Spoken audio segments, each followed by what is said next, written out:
Well, good morning, everybody, both here in the room. It's great to see you literally, and also those of you who are joining us online, it's great to see you virtually. It's been such a kind of a pleasure for us as a church to find ways to stay connected digitally in this season, and now that more and more people are coming out in person, that's really awesome too, because the good news is it is summer. Have you been looking forward to summer? I think this might be one of the most anticipated summers of my entire lifetime because we've had a very difficult year. Starting back in mid-March, through COVID, through riots, through civil disobedience, through demonstration, it's been a really interesting and in many ways a really difficult year for our region, for our country, for our church. And so we've been looking forward to this summer as a time to be refreshed. That's what summer is really all about for so many people. Maybe if your family is tied to the school calendar, well, you don't have those obligations for work or for your children.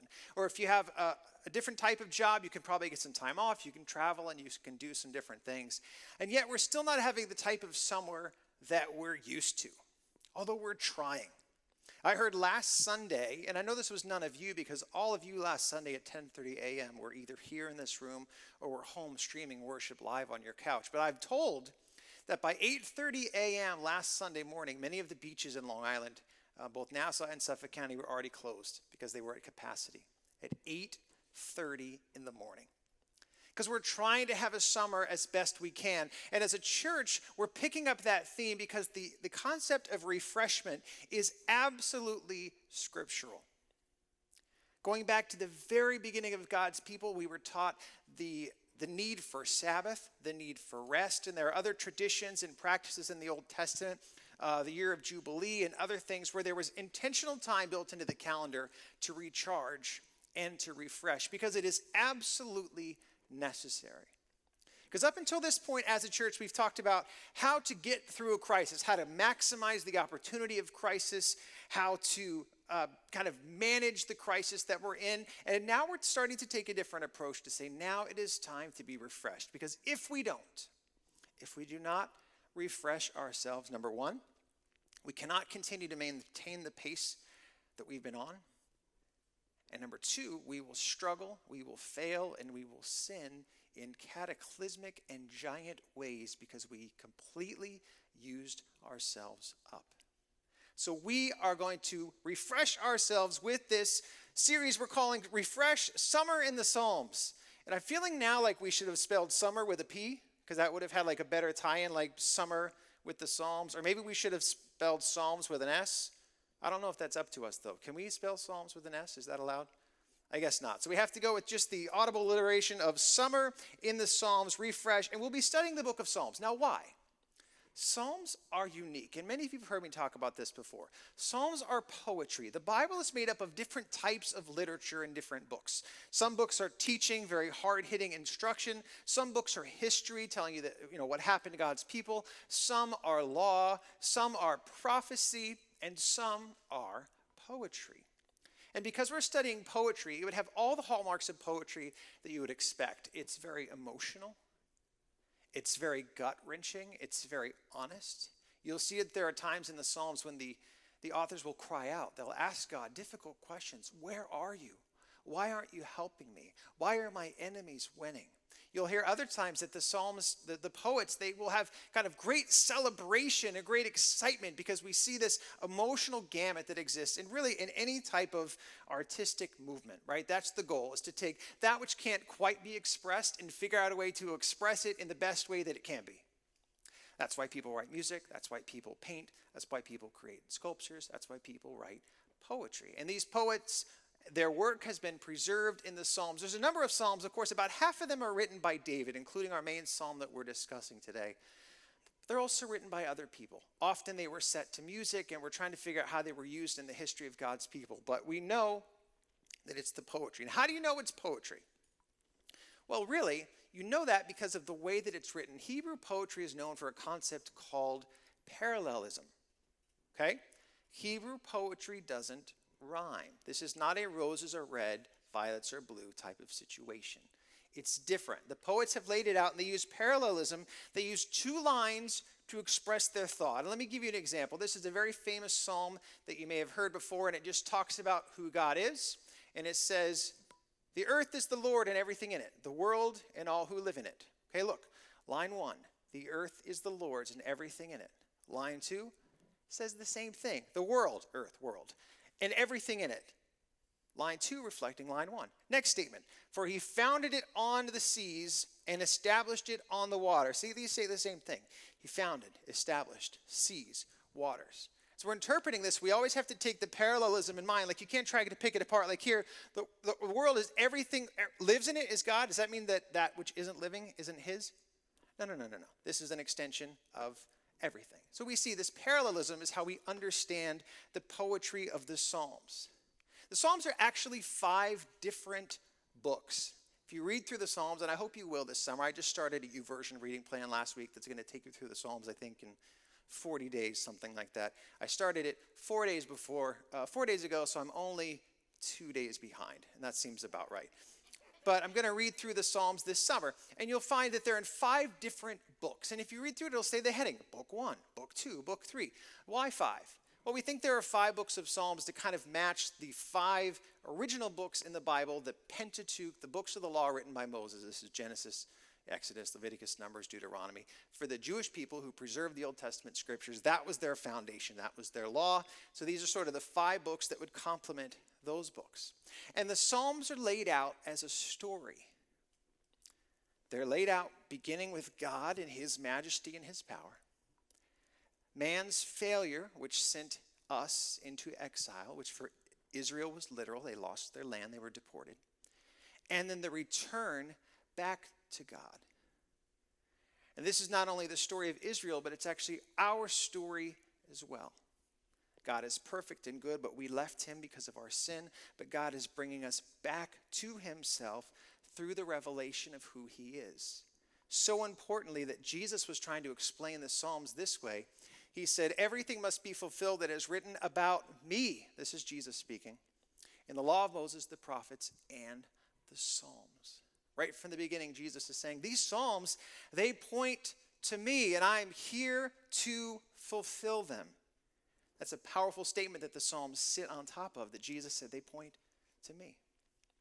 Now, I think it's important to understand this broader scope before we go into our specific Psalms. So I want you to see the thesis statement. Psalm 1 is not included in any of the 5 books. It's an introduction intentionally written for the book. So in the same way, we intentionally look at it now as an introduction to our series. Psalm 1 through 3 says this. Did I go backwards? I went backwards.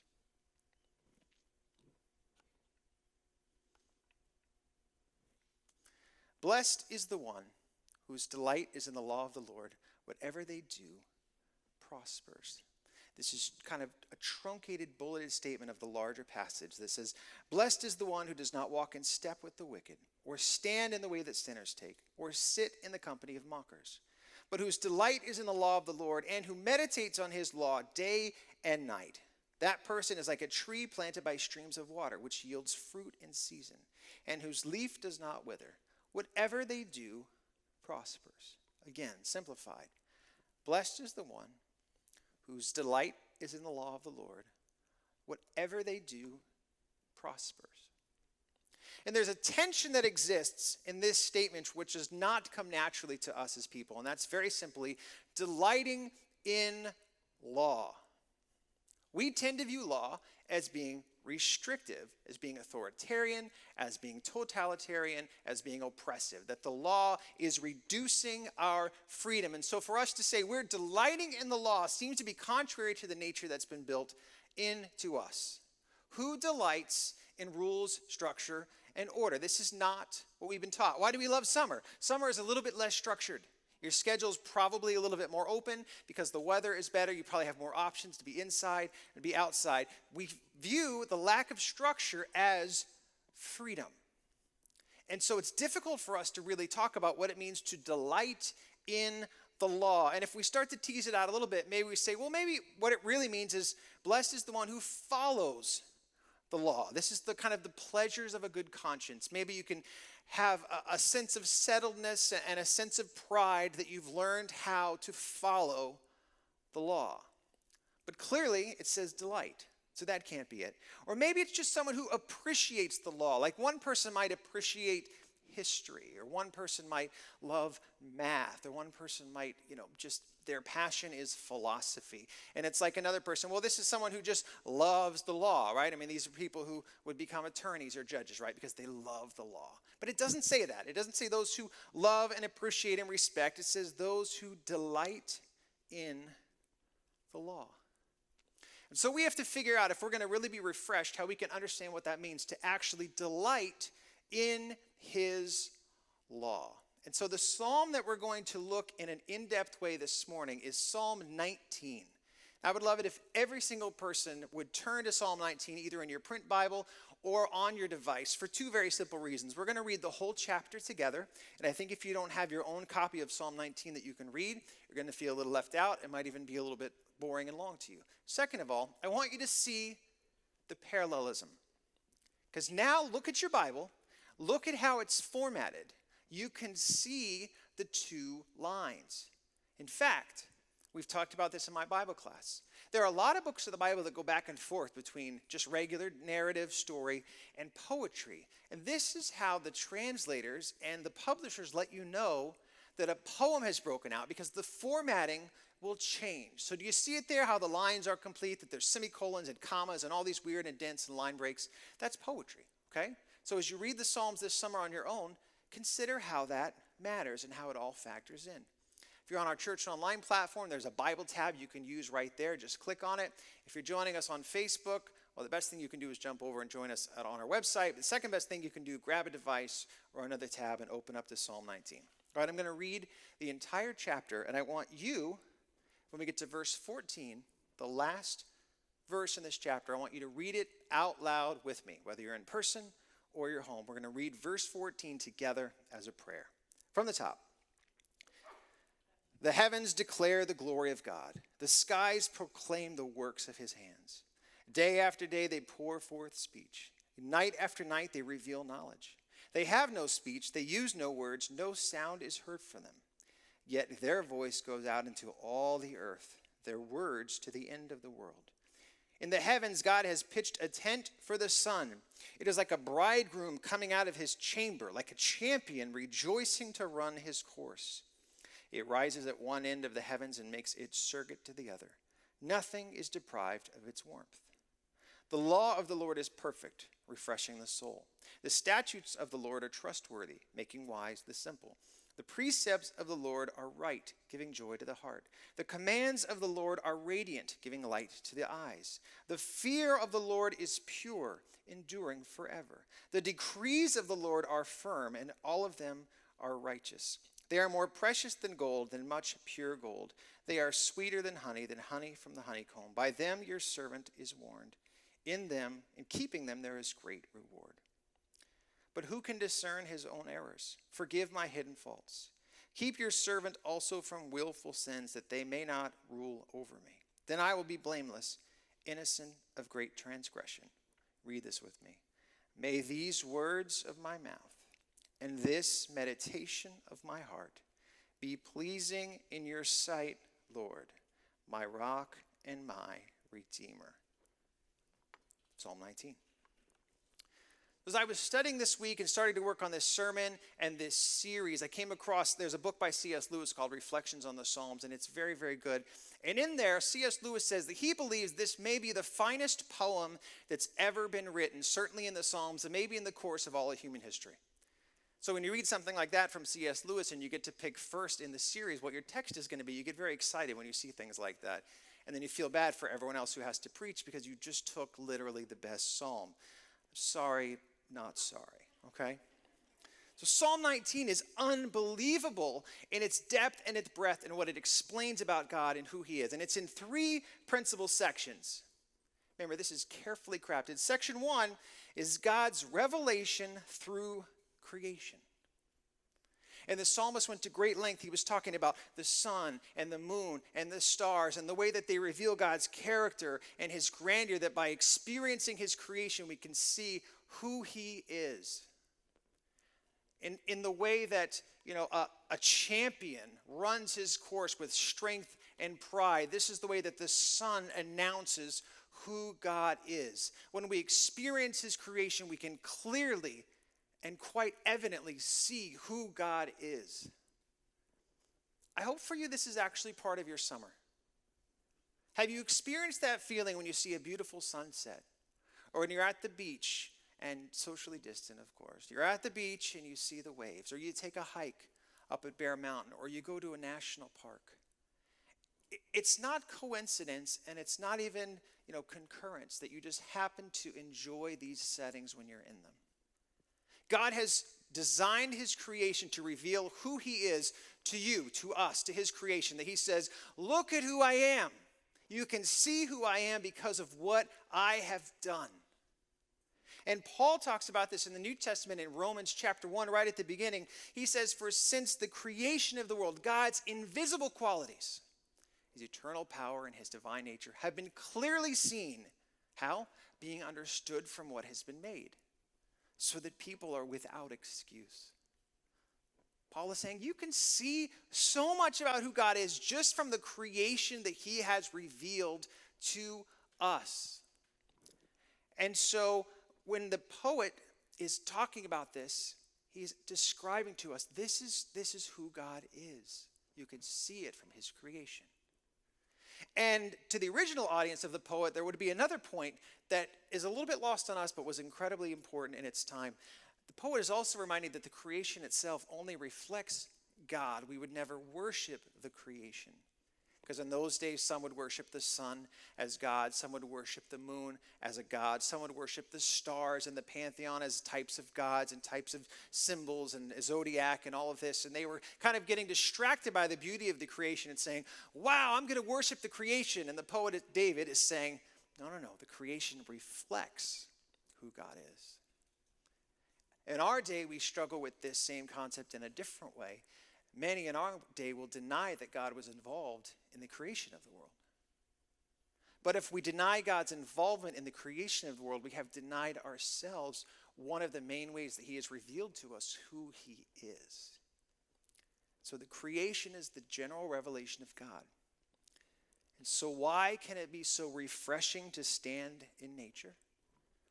Because when you immerse yourself in creation, you are standing in an environment designed by God to invoke and display God's beauty and character. Well, the psalmist goes on. He writes a second section. He said, this is God's revelation through his law. And I believe this is the one that's harder for us to connect to, but possibly more important. Because as a good poet, and this is where David really started to show off, he talks about the law 6 different times, 6 different ways, using 6 different nouns, 6 different descriptions, and 6 different extensions of who God is, all in one section. It's 6, 6, and 6 again, but it's not that 6, 6, 6. Don't go there, okay? So the poet's really showing off. He's like, I'm going to show you the beauty of the law. And so he says, well, what is the law? First, he begins with the very generic statement, Torah, which says that the law is perfect. And this is the comprehensive term for God's revealed will. He says this law is perfect. And there's a lot of discussion about, is the law perfect because God gave it, or did God give it because it is perfect? And the answer to that is yes. Because the law is the revelation of who God is. God's perfect law is revealed because he is perfect. It says his statutes, or some other translations will call it his testimony, is trustworthy. God's law is not arbitrary in that you have to wonder if it's good or if it's bad, but you can trust God in his character because of who he is. His precepts are right. They are correct. They are moral and good. There is a precision to his authority and that in the way that God addresses it to his people. His commands are radiant. And we've already heard this radiance word in our psalm, talking about the sun. And here the psalmist is, remember parallelism. He's starting to bring his 2 ideas together. He says, remember how the sun was radiant? Well, the commands of God are radiant. They have a warmth. They have a goodness. They have a restorative quality. right? If you have radiant heat in your home, what does it do? It just simply is the essence of heat. You can almost not tell where it comes from, but it's just everywhere and all the time. You have the fear of the Lord is pure and reverent. That when we fear God, we can see that there is none who is like him. He deserves our highest level of respect and praise, our highest level of reverence, that we would revere him fully. We would show him the highest level of respect. And his decrees or his judgments are firm. And in this firmness, we see an unchanging sense of who God is. Because when the law changes, it can be very frustrating. I don't know if this has happened to you, but in March, somebody, I'm not going to tell you who, somebody told me in March I didn't need to wear a mask. Then they told me in April, well, you might want to find a mask if you can get them. Then in May, they told me you have to wear a mask all the time if you care about anyone on the earth besides yourself. Like, wait a minute. Which one is it? Are masks helpful and we all should wear them? Or are masks stupid? Or are masks reserved only for medical professionals? Or are they incredibly important? Now, I understand we've never been through this before, so I'm not trying to be overly hard on those. I think those in authority have been learning along the way, just as we have. But if we're honest, it frustrates us when the law changes. We want the law to be consistent and to be the same. But none of this is really new to us.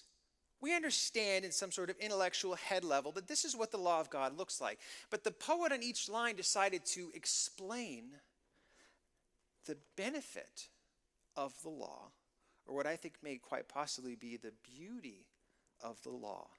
So what did he say that the law does? Well, first of all, it's refreshing to the soul. You will never guess how we picked the name of this series. Psalm 19, verse 8. God's law is refreshing to the soul, making wise the simple. Have you had any conversations lately, whether it was about COVID, whether it was about racialization, whether it was about how schools should go back in the fall, whether it was about how mass transit should be used, where you thought to yourself, you know, I may not know the answer to this one? By the way, if that hasn't occurred to you yet, I'll be the first to tell you, you may not know the answer to this one. There's so much in this world that we simply don't know, but if you're telling me the benefit of the law is that it can make, this is me, the simple, if it can help me to be wise, I think that's very beneficial. In fact, I would find that to be quite helpful. Giving joy to the heart. So much of the joy has been sucked out of life right now. Just being honest, I'm not trying to be a downer. If this is news to you, I don't know where you've been. This has been a very hard year. And finding the beauty in the law can refresh and restore the joy that is in our hearts and is missing. And with this, remember the poet had a beautiful phrase. He said, giving light to the eyes. This is an optimism. This is a sense that things are going to get better. A sense that God is working, that God is moving, that God is in this, that the lightness in our eyes, it's a quickening of the step and a lifting of the spirits to say good things are coming. His law is enduring forever. We don't have to wonder if God is still engaged in loving his people, and it's immersed in perfect righteousness. So why does the poet move from the beauty of creation to delighting in the law? How does he make this connection? Because it sounds a little bit like a subject change. And of course, poets are allowed to change subjects. That's not some sort of unwritten rule. But there's a parallelism happening here in the structure of the psalm that's incredibly important. Because remember we said when you're in creation, when you're immersed in creation, you're in an environment that is designed to invoke and display God's beauty and character. In the same way, when we immerse ourselves in the law, we are also standing in an environment designed to invoke and display God's beauty and character.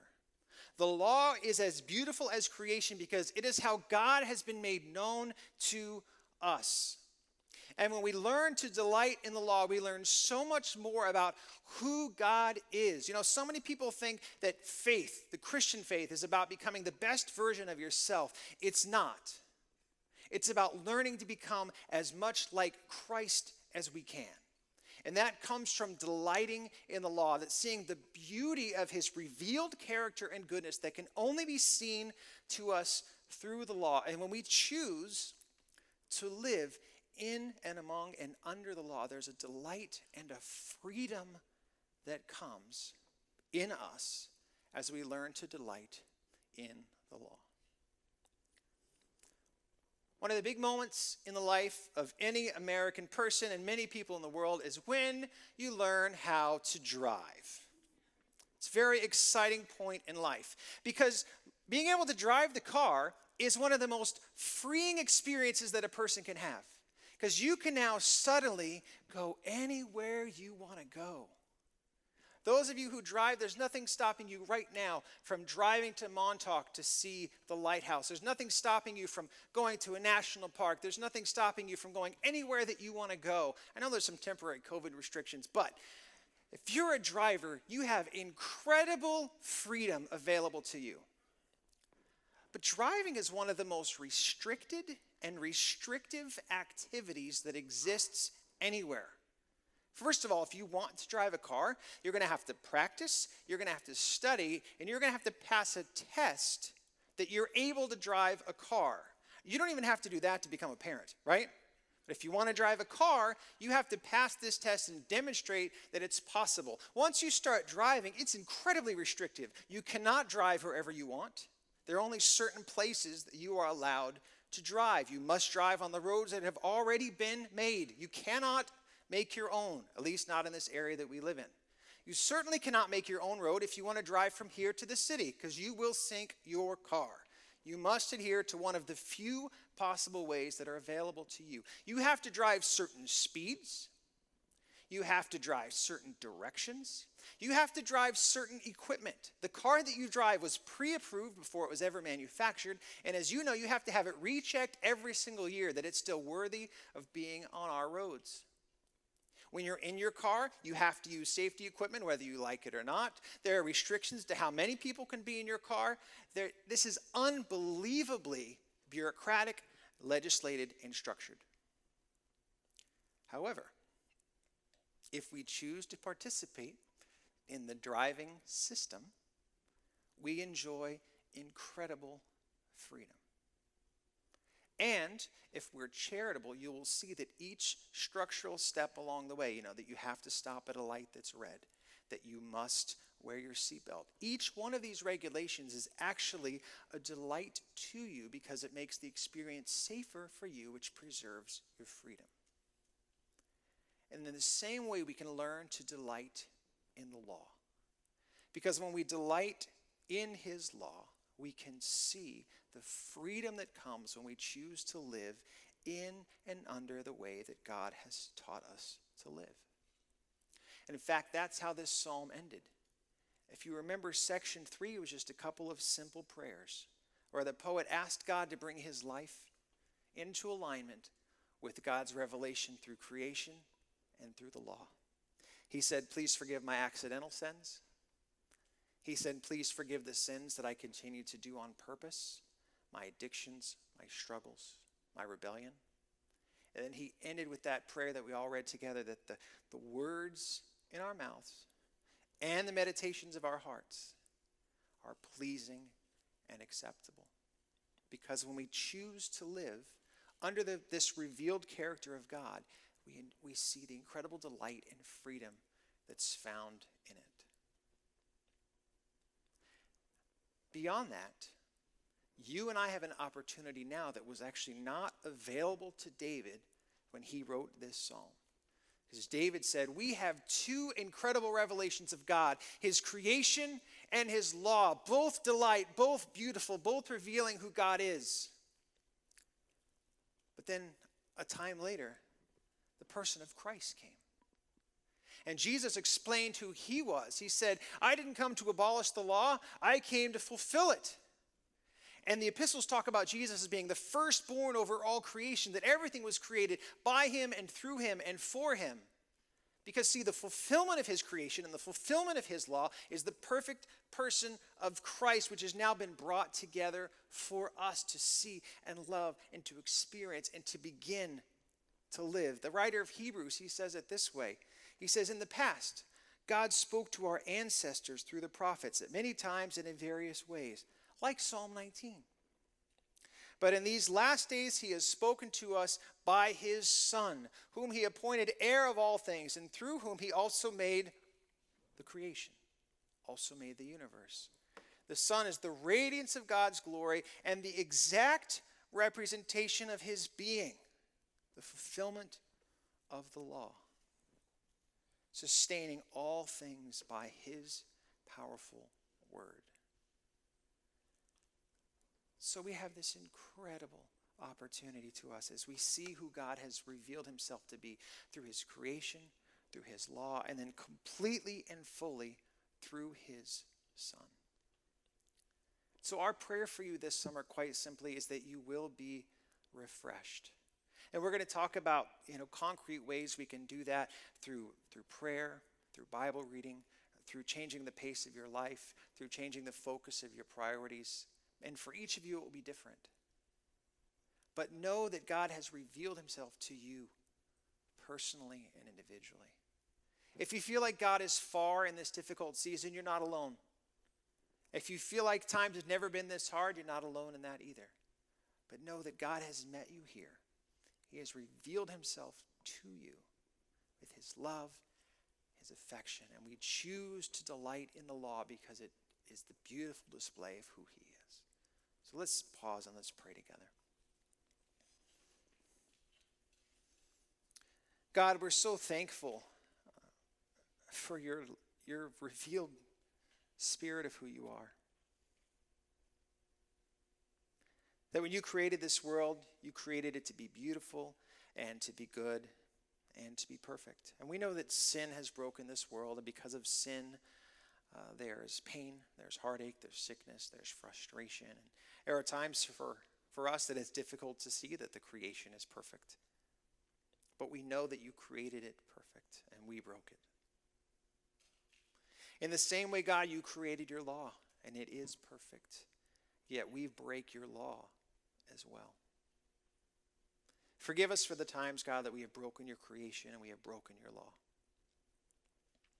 And God, draw us into relationship through Christ, that we can see and love and know and experience the delight